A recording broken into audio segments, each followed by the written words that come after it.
Hello friends, welcome to our channel. Friends, आज आपण अतिशय महत्वाचा डिसिजन पाहणार आहोत. माननीय सुप्रीम कोर्टाचा महत्वपूर्ण निर्णय आहे.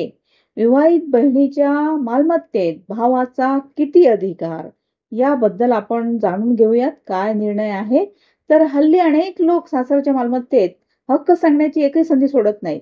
त्याचबरोबर काही लोक आपल्या बहिणीच्या सासरच्या मालमत्तेतही, म्हणजे बहिणीचं सासरच्या प्रॉपर्टीमध्ये सुद्धा हक्क सांगण्याचा प्रयत्न करतात. आता बऱ्याच लोकांना अशा प्रॉपर्टीमध्ये असलेल्या कायदेशीर अधिकारांची माहिती नसते. असा एक महत्वपूर्ण प्रकरणात माननीय सुप्रीम कोर्टाने बहिणीच्या सासरच्या मालमत्तेत भावाचा अधिकार स्पष्ट करणारा निर्णय दिला आहे. आता हल्ली संपत्तीच्या वादांमध्ये अनेक प्रकारच्या समस्या येतात, ज्यासाठी न्यायालयीन मदत घेण्याची गरज भासते. बहुतेक वेळा बहीण भावाच्या संपत्तीच्या अधिकारांवर प्रश्नचिन्ह निर्माण होते. कधी कधी विवाहिता बहिणीच्या सासरच्या संपत्तीत भावाला वाटा मिळावा अशी मागणी केली जाते. आता नुकत्याच झालेल्या एका प्रकरणात माने कोर्टाने या संदर्भात मोठा निर्णय दिला आहे. या निर्णयामुळे बहिणीच्या सासरच्या मालमत्तेत भावाला कायदेशीर अधिकार किती आहे आणि आहे की नाही, हे संपूर्णपणे स्पष्ट केलेले आहेत. तर काय म्हणते कायदा आणि माननीय सुप्रीम कोर्टाने काय निर्णय दिलेला आहे, त्याबद्दल आपण पुढे जाणून घेऊयात.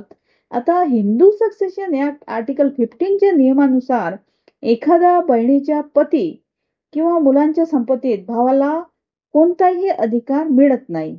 जर बहिणीला मूलबाळ नसेल तर तिच्या सासरच्या संपत्तीत हक्क तिच्या पतीच्या कुटुंबातील सदस्यांनाच मिळतो.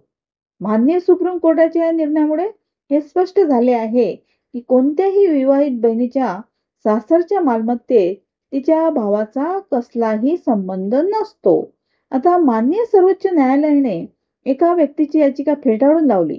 ती व्यक्ती आपल्या बहिणीच्या सासरच्या घरात अनधिकृतपणे राहत होती. याचिकाकर्त्याने 2015 मध्ये उत्तराखंड हायकोर्टच्या आदेशाला आव्हान दिले होते. माननीय उच्च न्यायालयाने त्याला अवैध रहिवासी ठरवले होते. ही मालमत्ता सुरुवातीला त्या महिलेला सासऱ्यांनी भाड्याने दिली होती. आता पतीच्या मृत्यूनंतर ती महिला स्वतः त्या घराची भाडेकरू बनली होती. माननीय सुप्रीम कोर्टाने उत्तराखंड उच्च न्यायालयाच्या आदेशाला दुजोरा दिला आहे. या आदेशानुसार जर एखाद्या महिलेला मूलबाळ नसेल तर तिच्या संपत्तीवर तिच्या पतीच्या कुटुंबियाचा हक्क असेल. याचा अर्थ असा की स्त्रीच्या पतीच्या कुटुंबियांना तिच्या संपत्तीत वारसा मिळेल. हिंदू सक्सेशन ऍक्टचा सेक्शन 15(2)(b) अंतर्गत हा अधिकार स्पष्टपणे सांगितलेला आहे. आता माननीय सुप्रीम कोर्टाच्या खंडपीठाने हा निर्णय दिला की उच्च न्यायालयाचा निर्णय योग्य आहे. याचिका करणारा व्यक्ती ना कुटुंबाचा सदस्य होता ना कायदेशीर वारस. जर महिलेला मूल नसेल तर तिची संपत्ती पतीच्या कुटुंबियांनाच मिळेल. हिंदी उत्तराधिकार कायद्यानुसार या प्रकरणात माननीय कोर्टाने हा अंतिम निर्णय दिला आहे. Thank you.